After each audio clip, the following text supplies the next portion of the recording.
इस वीडियो में हम लोग क्लास 11th का chapter 7 structure organisation in animal second वाले पार्ट में हम लोग एपिथेलियल का फंक्शन वगैरह देखे थे और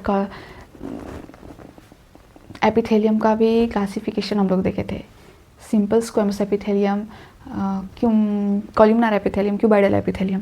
तो सिंपल स्क्वेमस एपिथेलियम के बारे में देखे थे, फिर उसके बाद कॉलमनार एपिथेलियम के बारे में, सिंपल कॉलमनार। उसके बाद हम लोग ब्रश बॉर्डर क्यूबाइडल एपिथेलियम और सिलेटर क्यूबाइडल। इस वीडियो में हम लोग सिंपल क्यूबाइडल एपिथेलियम के बारे में जानेंगे। Simple cuboidal epithelium, simple cuboidal epithelium के बारे में देखेंगे। तो सिंपल क्यूबाइडल एपिथेलियम में क्या है, पहले सिंपल क्यूबाइडल एपिथेलियम के बारे में जानते हैं कि it is a compose the single layer of cell and tall होता है एंड सिलेंडर सेल होता है। ये किसका सिंगल लेयर ऑफ सेल होता है? ये single layer of cell and tall and cylinder shape में होता है। ये सिलेंडर सेल होता है। ये इसका ये इंपॉर्टेंट है कि कैसा होता है, टॉल होता है एंड सिलेंडर लाइक स्ट्रक्चर इसका होता है। क्यूब लाइक स्ट्रक्चर होता है क्यूबाइडल। नहीं, ये क्यूबाइडल है, ये कॉलमनार एपिथेलियम है। क्यूबाइडल के बारे में कल हम लोग बात कर लिए थे। कॉलमनार क्यूबाइडल एपिथेलियम तो क्यूब के जैसा दिखने में लगेगा, लेकिन क्यूबाइडल एपिथेलियम तो एकदम, कॉलमनार एपिथेलियम तो कॉलम टाइप में दिखने में लगेगा ना, इस तरह से। ये इसका जो न्यूक्लियस होता है ना, वो कहाँ प्रेजेंट होता है? एट द बेस में न्यूक्लियस प्रेजेंट होता है। तो their nuclei are relocated at the base. Their nuclei located are located eight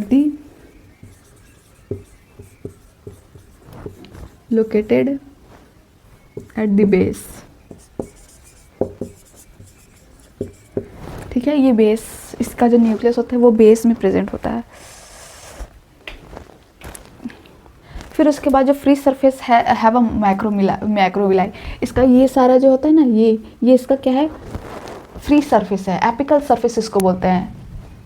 इसको फ्री सरफेस बोलो या apical surface.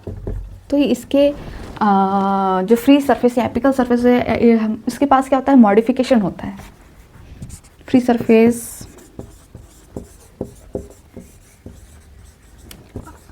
may have microvilli।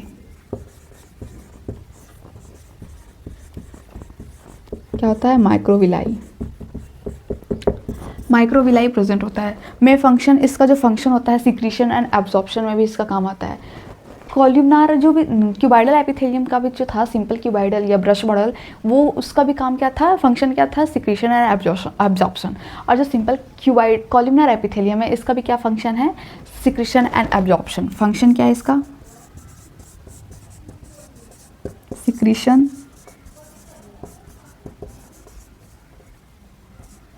And absorption. ठीक है, तो they are found in the lining of the stomach में होता है, intestine, gall bladder में भी प्रेजेंट होता है।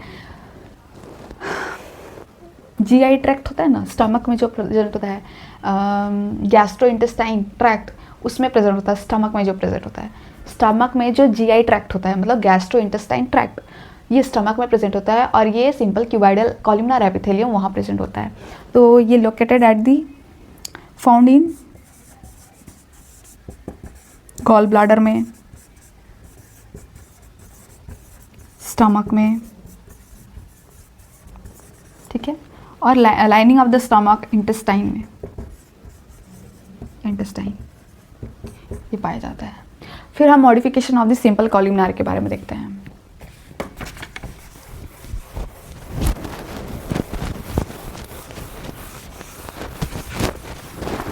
Modification of simple columnar.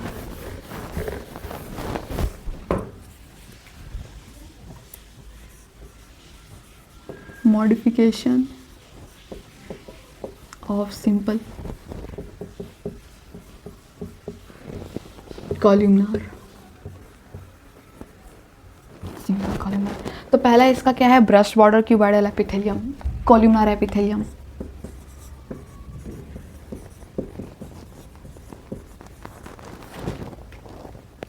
Brush bordered columnar epithelium,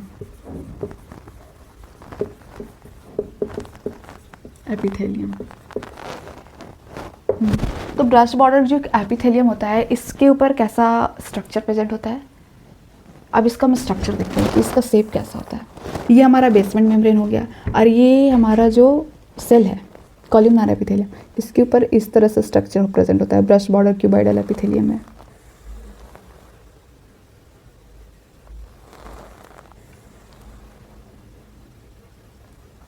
इसका न्यूक्लियस कहाँ प्रेजेंट होता है, एट द बेस।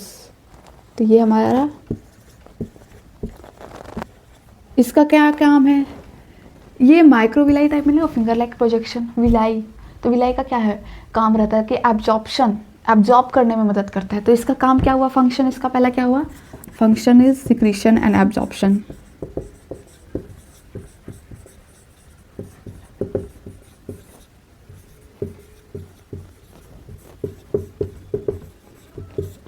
तो ये सिक्रीशन एंड एब्जॉर्प्शन में काम करता है, ठीक है।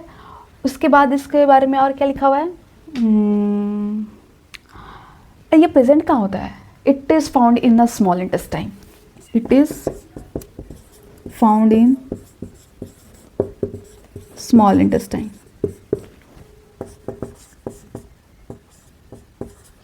स्मॉल इंटेस्टाइन में प्रेजेंट होता है, ठीक है, it is found in small intestine, जो हम बोलते हैं GI ट्रैक्ट में,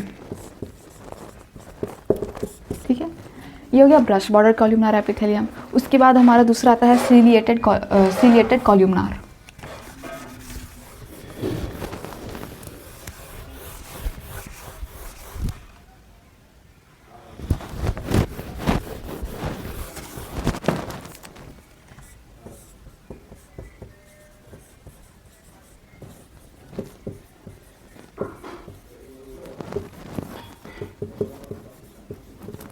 सीलिएटेड कॉल्यूमनार एपिथेलियम, तो ये इसका क्या काम होता है, function is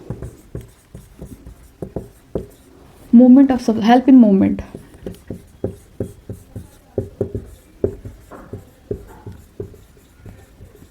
help in movement.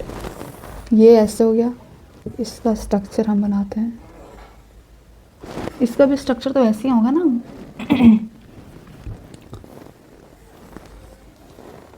इसके ऊपर इसके एपिकल सरफेस पे हेयर लाइक स्ट्रक्चर प्रेजेंट होता है।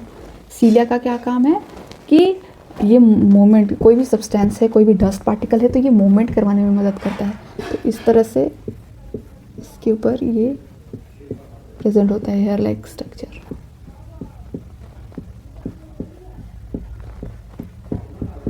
ठीक है, तो इसका फंक्शन हो गया हेल्प इन मूवमेंट करवाने में। अच्छा, इसका ये कहाँ प्रेजेंट होता है, फेलोपियन ट्यूब में प्रेजेंट होता है, फेलोपियन ट्यूब, ठीक है। फेलोपियन ट्यूब कहाँ, जो हमारे वुमेन के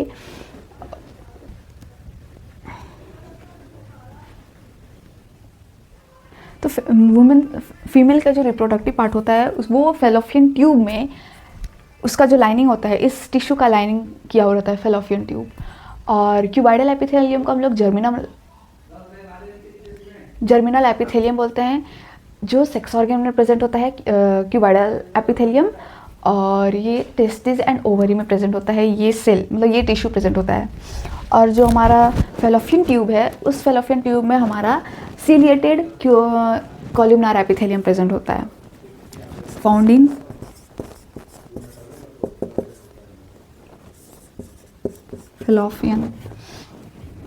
फेलोपियन ट्यूब में। उसके बाद हम लोग ग्लैंडुलर एपिथेलियम के बारे में जानते हैं, जो ग्लैंड्स में भी प्रेजेंट होता है। जैसे कि हम लोग बात किए थे ना, स्क्वेमस एपिथेलियम ग्लैंड्स डक्ट में, lining of the body cavity में प्रेजेंट होता है, ग्लैंड्स में प्रेजेंट होता है, और ये इसको क्या बोलते हैं, ग्लैंड में और डक्ट्स में प्रेजेंट होता है। तो स्क्वेमस एपिथेलियम नहीं, क्यूबाइडल, जो हम लोग सेल का बात किए थे क्यूबाइडल एपिथेलियम के बारे में, तो हम लोग ग्लैंडुलर एपिथेलियम के बारे में जानते हैं।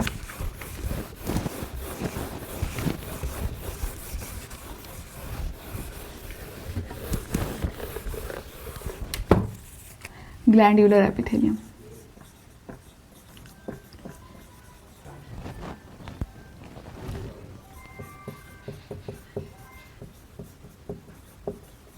Glandular epithelium. तो क्या होता है ग्लैंड्यूलर एपिथेलियम? तो ग्लैंडुलर एपिथेलियम होता है is a kind of epithelium tissue, is a kind of क्या होता है? Epithelium tissue.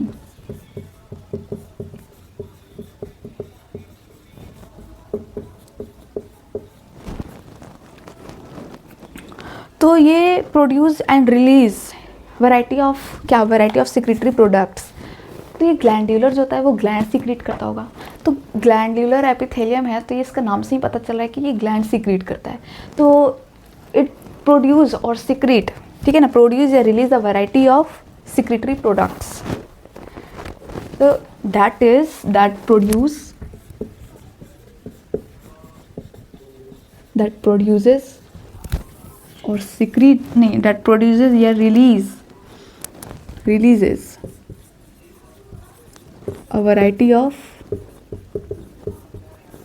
secretory product।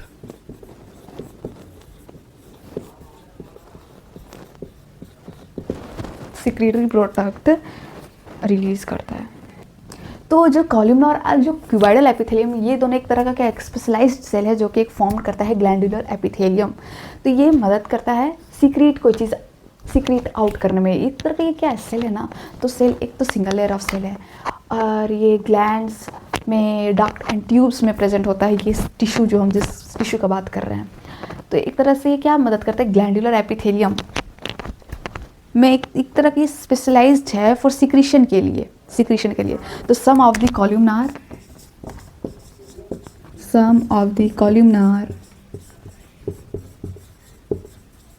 Columnar और क्यूबाइडल कुछ जो कॉल्यूमनार या क्यूबाइडल सेल होते हैं that specialised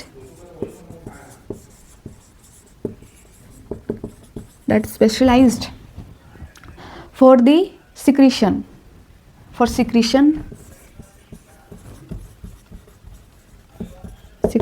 are called glandular epithelium।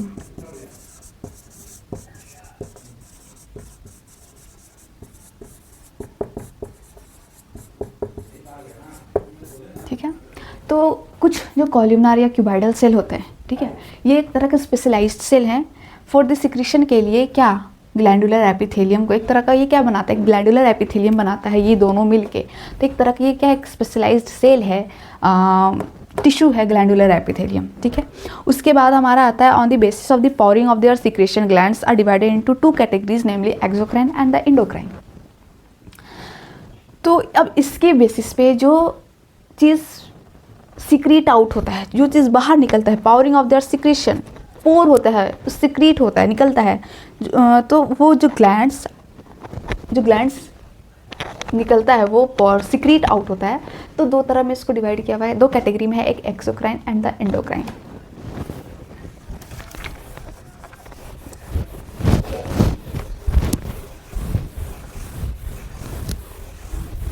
अच्छा, हम तो ग्लैंड्स के बारे में बताया ही नहीं कि ग्लैंड्स क्या है। ग्लैंड के बारे में पहले जान लेते हैं कि they are mainly two types. They are mainly दो टाइप्स का होता है। दे आर मेनली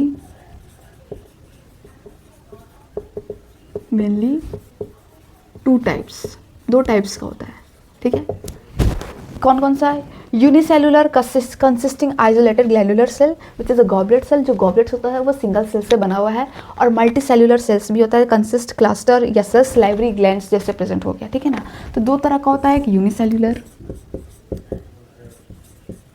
जो सिंगल सेल से बना हुआ है, ठीक है, यूनिसेलुलर, और एक होता है मल्टी सेलुलर। तो यूनिसेलुलर जो होता है इसका ये एक आइसोलेटेड सेल हो गया। ठीक है ना, आइसोलेटेड ग्लैंडुलर सेल हो गया, आइसोलेटेड ग्लैंडुलर सेल। और ये एग्जांपल इसका हो गया गॉबलेट सेल। ठीक है, ये गॉबलेट सेल, ये गॉबलेट सेल जो होता है एक म्यूकस लाइक स्ट्रक्चर होता है, इसका म्यूकस, इसका स्ट्रक्चर देखो तो म्यूकस चिपचिपा टाइप में होता है ये गॉबलेट सेल। मल्टी सेलुलर जो होता है ये जैसे सलाइवरी ग्लैंड हो गया ना, सलाइवरी ग्लैंड हो गया, पिट्यूटरी ग्लैंड, ये सारे क्या तरह का, ये मल्टी सेलुलर हो गया। एग्जाम्पल इसका लिख देते हैं salivary gland.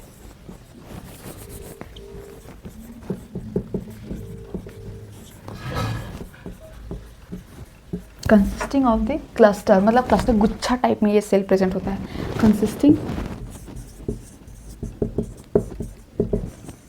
Consisting of cluster of cell. तो अब हम इसके पावरिंग के बेसिस पे, पावरिंग ऑफ देयर सिक्रीशन, ठीक है, तो mode of pouring of their secretion glands are divided into 2 categories में डिवाइड इसको करता है, which is the exocrine and the endocrine.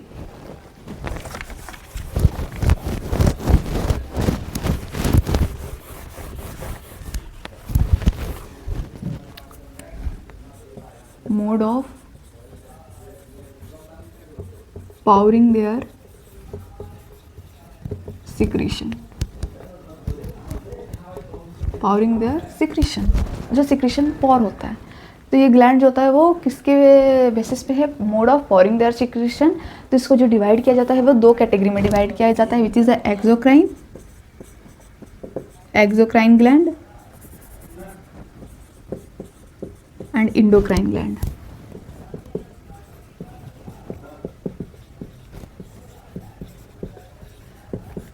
Exocrine हो गया और इंडोक्राइन ग्लैंड हो गया।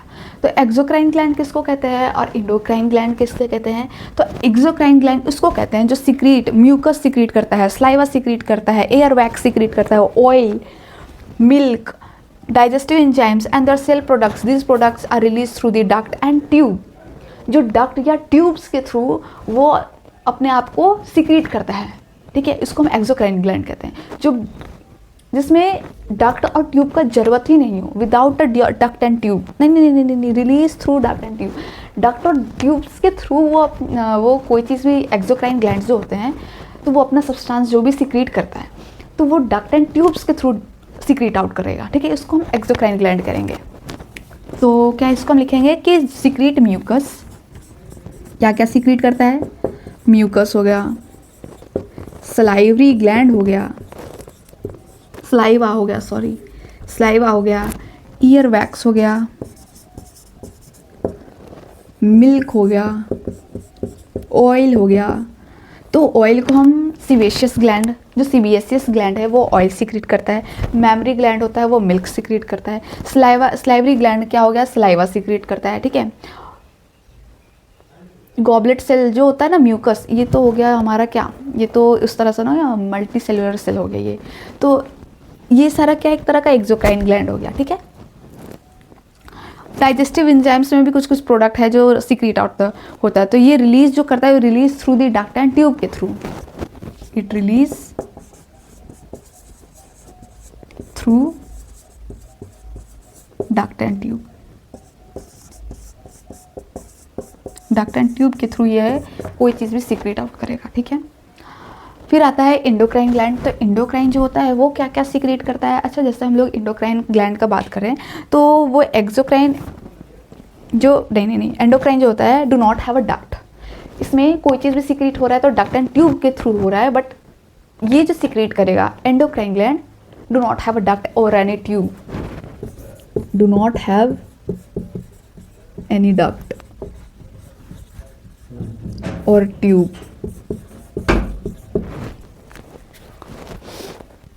तो क्या करता है ये एंडोक्राइन ग्लैंड कि do not have any duct और एनी ट्यूब, ये बिना डक्ट और ट्यूब के ही वो कोई चीज़ होता है वो सिक्रीट होता है, ठीक है, बिना किसी डक्ट या ट्यूब के। तो इसका एग्जांपल क्या क्या हुआ है? जैसे पिट्यूटरी ग्लैंड का बात करो, टेस्टोस्टेरोन का बात करो, इट्स एन एग्जांपल ना। तो ये सीक्रेटली डायरेक्टली इनटू फ्लूइड या बाथिंग द ग्लैंड, ये एक तरह का हार्मोन भी इसको हम कहते हैं। देयर प्रोडक्ट कॉल्ड हार्मोन, इसका जो भी सीक्रेट होता है या रिलीज होता है और इसका जो भी प्रोडक्ट्स होता है इसको हम क्या कहते हैं? हार्मोन्स कहते हैं। तो देयर प्रोडक्ट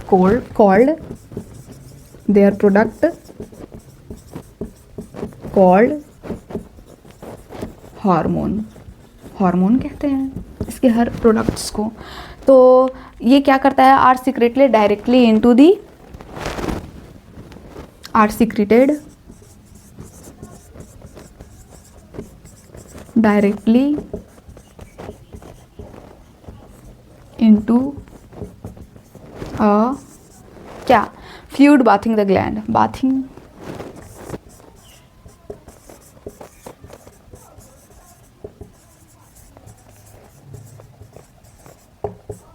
जो ग्लैंड होता है ना वो डायरेक्टली, ये जो है ना वो ग्लैंड, वो ये जो ग्लैंड है वो डायरेक्टली सिक्रीट कर देता है, secreted directly into the fluid bathing, उसमें वो डायरेक्टली ये सिक्रीट कर देता है। जैसे इसका एग्जांपल हो गया पिट्यूटरी ग्लैंड हो गया। हार्मोन्स जो होते हैं ना, जो हमारे हार्मोन्स होते हैं वो इसके जो प्रोडक्ट्स को हम लोग हार्मोन्स भी कहते हैं। तो एक अनदर टाइप ऑफ ग्लैंड हो गया also name the heterocrine gland. Heterocrine gland जो होता है एक तरह का, ये भी एक तरह डिफरेंट है, अलग है, अनदर टाइप ऑफ ग्लैंड है ये। तो विच है बोथ एक्सोक्राइन एंड इंडोक्राइन दोनों होता है जिसके पास, उसको हम हेट्रोक्राइन ग्लैंड कहते हैं। which have both exo and endocrine gland, उसको हम हेट्रोक्राइन ग्लैंड कहते हैं।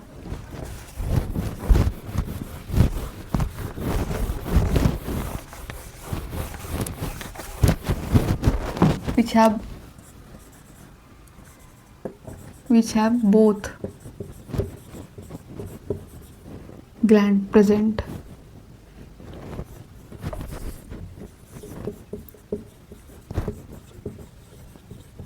लाइक क्या, हेट्रो और एक्सोक्राइन है, सॉरी इंडो और एक्सोक्राइन है, and endocrine.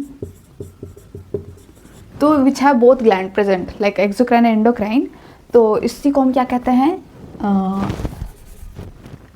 Heterocrine, called heterocrine gland, heterocrine gland.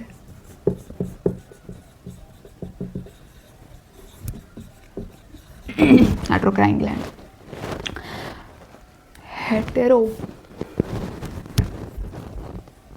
Heterocrine gland इसको कहते हैं, ठीक है।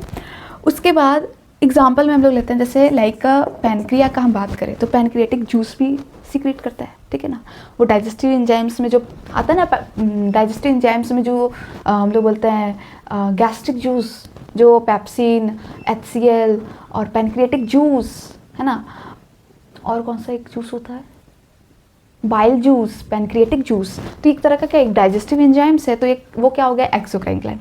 इंडोक्राइन पैनक्रियाटिक और एक इंसुलिन होता है, वो क्या करता है, सीक्रेट करता है hormone insulin into the blood which N the endocrine function होता है, और एंजाइम्स इनटू डाइजेस्टिव ट्रैक्ट में जाता है which is an exocrine function. तो एक तरह का क्या हुआ ये हेट्रोक्राइन ग्लैंड ना, इसमें दोनों का काम हुआ है।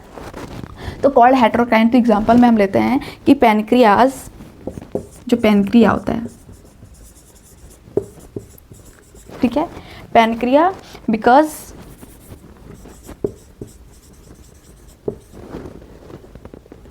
इट सीक्रेट द हार्मोन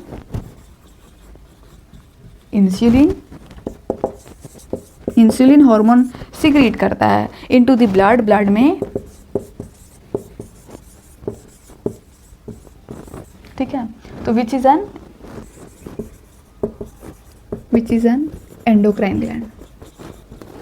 कैसा ग्लैंड हो गया, एंडोक्राइन ग्लैंड हो गया, ठीक है। और जो एंजाइम्स, एंडोक्राइन फंक्शन हो गया, एंडोक्राइन फंक्शन, इसका फंक्शन कैसा हुआ, एंडोक्राइन वाला। और एंड जो एंजाइम्स होता है इनटू द डाइजेस्टिव, एंजाइम्स जो होता है into the digestive tract which is an exocrine gland, digestive tract which is an exocrine gland, इसको क्या कहेंगे, एक्सोक्राइन ग्लैंड कहेंगे। तो ये हमारा हेट्रोक्राइन ग्लैंड हो गया। तो हम लोग ग्लैंडुलर एपिथेलियम एक स्पेशलाइज सेल है, कॉल्यूमनार एंड क्यूबाइडल एपिथेलियम दोनों मिलकर एक स्पेशलाइज सेल फॉर्म करता है विच इज़ अ ग्लैंडुलर एपिथेलियम। और ग्लैंडुलर एपिथेलियम जो होता है वो दो तरह के होते हैं, unicellular and multi cellular. Unicellular का एग्जाम्पल हो गया गॉबलेट सेल जो कि म्यूकस सिक्रीट करता है गॉबलेट सेल, और जो एंडोक्राइन एक क्लस्टर हो गया, cluster of the cell multi cellular. तो इसका एग्जाम्पल सलाइवरी, उसी में फिर pouring of their mode of the pouring of their secretion दो तरह का होता है, एक्सोक्राइन एंड एंडोक्राइन ग्लैंड। तो एक्सोक्राइन जो ग्लैंड होता है वो क्या सिक्रीट करता है, वो कुछ भी कोई भी प्रोडक्ट सिक्रीट करता है तो through their duct and tube. लेकिन एंडोक्राइन क्या करता है, do not have any ducts, और इसके जो प्रोडक्ट्स भी वो आते हैं वो कैसे होते हैं, वो हार्मोन्स होते हैं, इसको हार्मोन्स कहते हैं। और जो एक्सोक्राइन ग्लैंड होता है वो क्या क्या सिक्रीट करता है, तो सीबीएसएस ग्लैंड ऑयल सिक्रीट करता है, मैमरी ग्लैंड मिल्क सिक्रीट करता है, टियरी ग्लैंड टीयर सिक्रीट करता है, वैक्स ईयर वैक्स सिक्रीट करता है, सलाइवरी ग्लैंड सलाइवा सिक्रीट करता है। ठीक है, तो जो एंडोक्राइन हो गया ये सिक्रेटली डायरेक्टली इनटू दी फ्लूइड, जैसे हमारा ब्लड है, और ब्लड तो एक तरह से वो वेसल्स में तो फैला ही होगा, तो एक तरह का क्या हुआ फ्लूइड इन अ बाथिंग, मतलब वो क्या करता है, वो जो ग्लैंड वो सिक्रीट होता है विदाउट एनी डक्ट और अ ट्यूब, तो डायरेक्ट जाके किस में, ब्लड में तो जाएगा डायरेक्ट, किसी बिना डक्ट और ट्यूब का। तो कोई चीज़ भी डायरेक्टली सीक्रेट होगा तो वो डायरेक्ट ब्लड में जाएगा। समझ में आ रहा है? हाँ आ रहा है समझ में। तो फिर एक इसी तरह में एक आता है heterocrine gland which is another type of gland. ये इसमें एक्सोक्राइन और एंडोक्राइन दोनों ग्लैंड्स प्रेजेंट होता है। जैसे कि एग्जांपल हम लें तो पैनक्रिया की बात करें तो पैनक्रिया दोनों एक्सोक्राइन एंडोक्राइन दोनों का काम करता है। तो एक्सोक्राइन क्या करता है, एक्सोक्राइन ग्लैंड किसको कहेंगे हम, एक्सोक्राइन ग्लैंड उसको कहेंगे जो डाइजेस्टिव एंजाइम्स में सीक्रेट होता है। डाइजेस्टिव एंजाइम्स में पैनक्रियाटिक जूस जो होता है वो एक तरह का डाइजेस्टिव एंजाइम्स है, तो इसको हम क्या कहेंगे, एक्सोक्राइन ग्लैंड। तो एंडोक्राइन ग्लैंड क्या हो गया, एंडोक्राइन ग्लैंड जो हमारा एक इंसुलिन हार्मोन सीक्रेट करता है हमारे बॉडी में, वो पैनक्रियाटिक के थ्रू, तो वो क्या वो किस तरह का एग्जाम्पल हो गया, एंडोक्राइन ग्लैंड। सॉरी नहीं सही है एंडोक्राइन। उसके बाद हमारा आता है कंपाउंड एपिथेलियम के बारे में, और तब हमारा जाके एपिथेलियम सेल खत्म होगा, देन हमारा कनेक्टिव टिश्यू प्रेजेंट होगा। कनेक्टिव टिश्यू के बारे में जानेंगे। तो हमारा जो लास्ट है कंपाउंड सेल है ना, कंपाउंड एपिथेलियम के बारे में जानते हैं।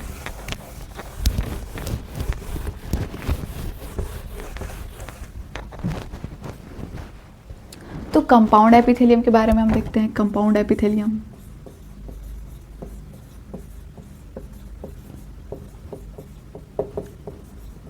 कंपाउंड एपिथेलियम, ठीक है। तो कंपाउंड एपिथेलियम क्या इसका more than one layer of cell है ना, more than one layer of cell, multi layered इसको कहते हैं, मेड ऑफ मोर देन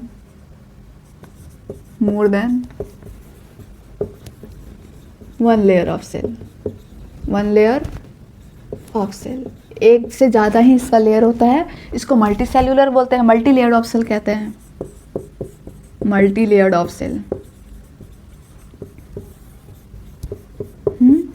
ठीक है।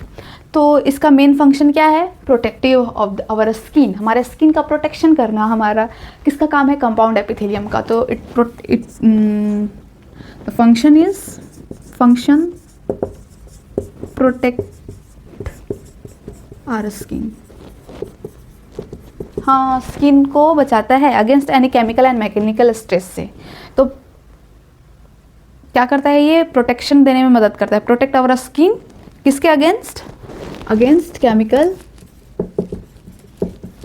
केमिकल और मैकेनिकल स्ट्रेस से,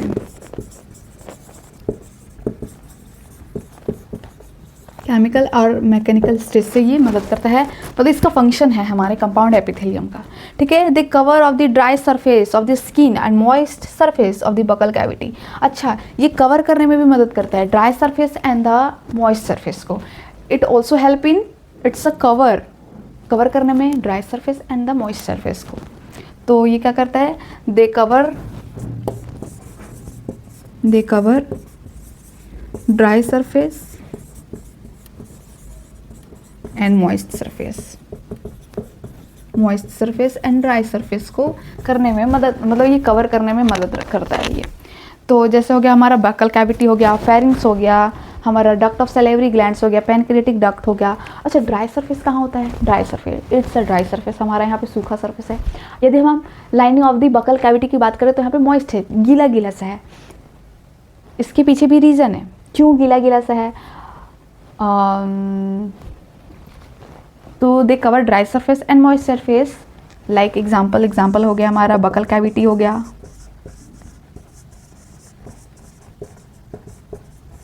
फेरिंग्स हो गया, लैरिंग्स हो गया।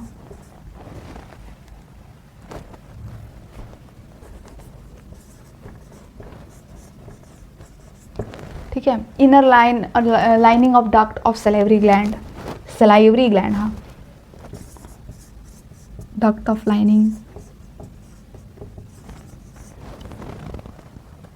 Inner lining of duct.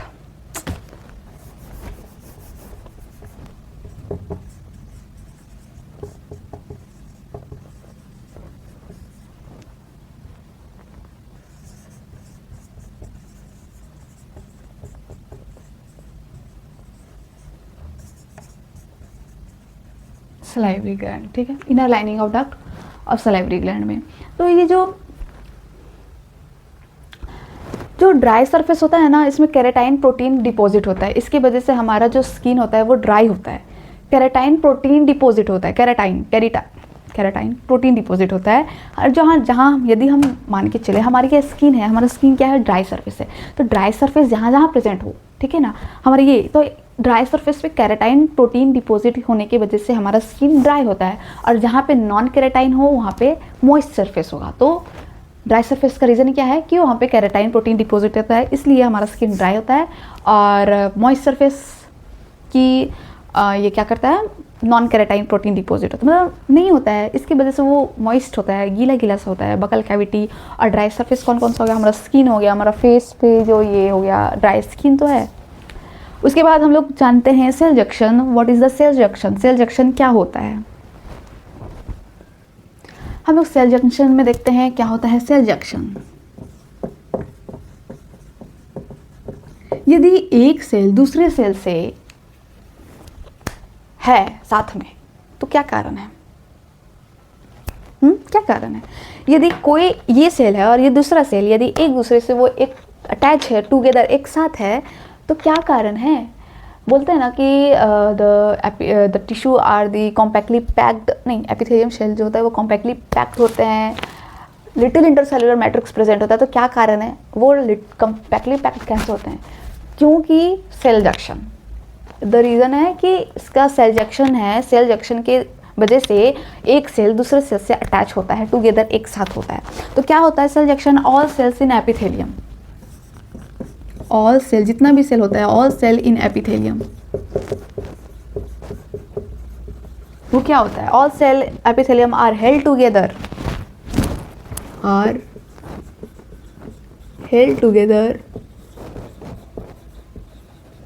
held together with a little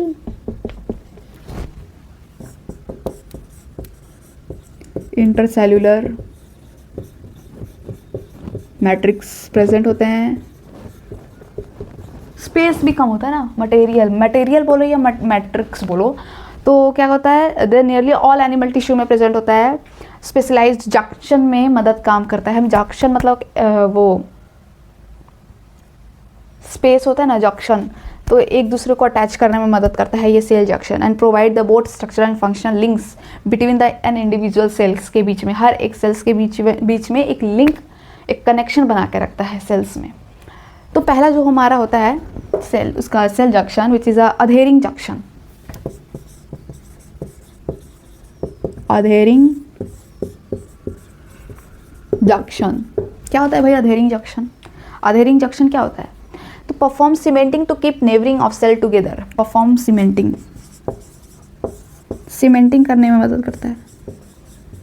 performing cementing, ठीक है, to keep neighbouring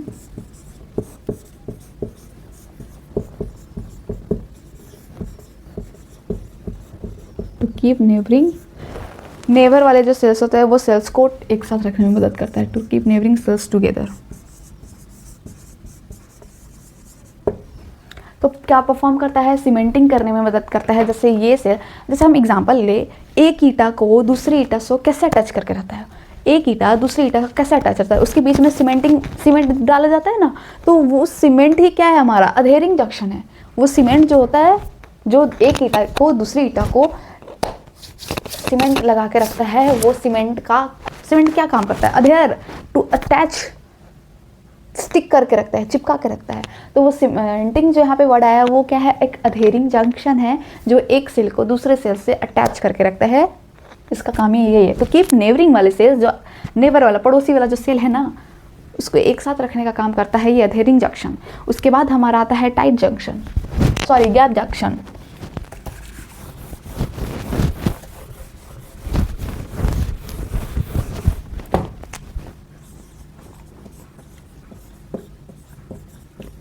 gap junction क्या होता है, गैप जंक्शन कि द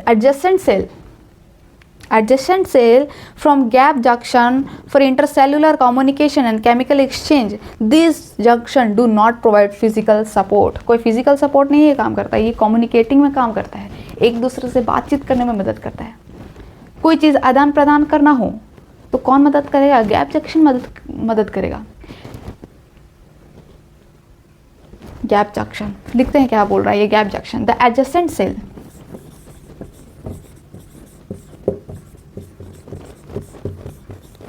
जो एडजेसेंट सेल है फॉर्म जो कि गैप जंक्शन फॉर्म करता है, फॉर्म गैप जंक्शन क्या करता है भाई, गैप जंक्शन फॉर्म करता है। तो for intercellular communication, intercellular cells के बीचों बीच में ये कम्युनिकेशन मदद करता है, for intercellular communication, intercellular communication, communication मतलब वही बातचीत करने में मदद करता है। तो एंड केमिकल एक्सचेंज, कोई चीज़ भी आयंस हो गया, कोई आयन हो गया वगैरह वगैरह, तो ये क्या करता है ना, कोई सब्सटेंस हो गया तो उसको एक्सचेंज करने में मदद करता है। एंड केमिकल एक्सचेंज क्या करता है, केमिकल एक्सचेंज करने में मदद करता है, ठीक है।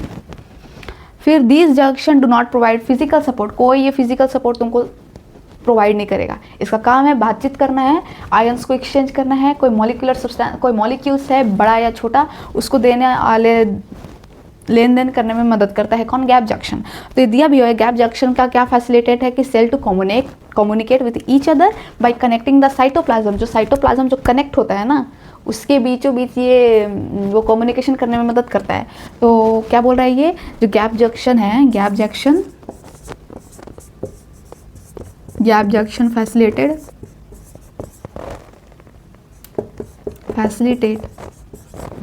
facilitate the cell to communicate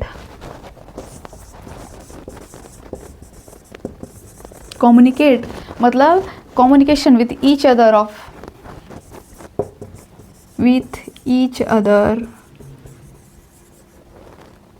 by connecting the, जो कनेक्टिंग है, by connecting the किसका connecting, by connecting the cytoplasm। एक परमिएबल है, मतलब किसी चीज़ को अच्छे से ईजिली वो परमिएबल कर देता है, ठीक है ना। Of adjoining the cell and rapid transfer, और ट्रांसफ़र करने में भी मदद करता है। ट्रांसफ़र ऑफ एनी आयन्स हो गया ना, आयन हो गया, मॉलिक्यूलर, समटाइम्स बिग मॉलिक्यूल्स भी, इट हेल्प्स इन क्या करना, ट्रांसफ़र ऑफ आयन, मॉलिक्यूल्स भी, स्मॉल मॉलिक्यूल्स और sometime big molecules also.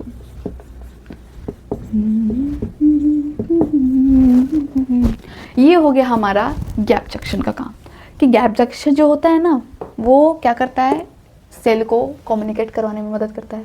Chemical exchange, they do not provide a physical support, और क्या काम करता है, बिग मॉलिक्यूल्स, आयंस। अच्छा, कनेक्ट कैसे करके रखता है, with the help of the cytoplasm. Cytoplasm की वजह से वो दोनों सेल, जो एक सेल और दूसरा सेल का जो साइटोप्लाज्म है ना, वो साइटोप्लाज्म क्या होता है, वो कनेक्ट होता है वो दोनों सेल से, और वो दोनों सेल क्या करता है, कोई चीज़ भी आदान प्रदान करना हो या कम्युनिकेट करना हो तो उस साइटोप्लाज्म के थ्रू कोई चीज़ भी ये सेल उसको देगा, ये सेल उसको देगा, with the help of the cytoplasm जो कनेक्टेड है एक दूसरे सेल से। या तो वो मॉलिक्यूल्स भी दे सकता है, या तो बिग मॉलिक्यूल्स और स्मॉल मॉलिक्यूल्स भी, और आयंस का भी एक्सचेंज हो सकता है। उसके बाद हमारा लास्ट आता है टाइट जंक्शन। टाइट जंक्शन का क्या काम है?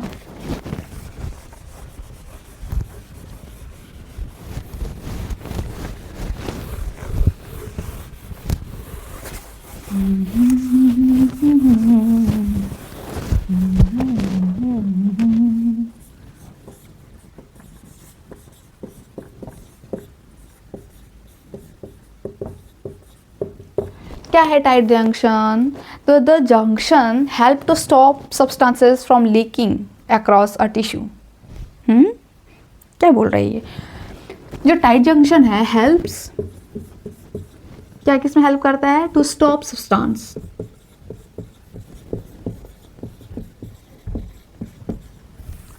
From leaking across a tissue.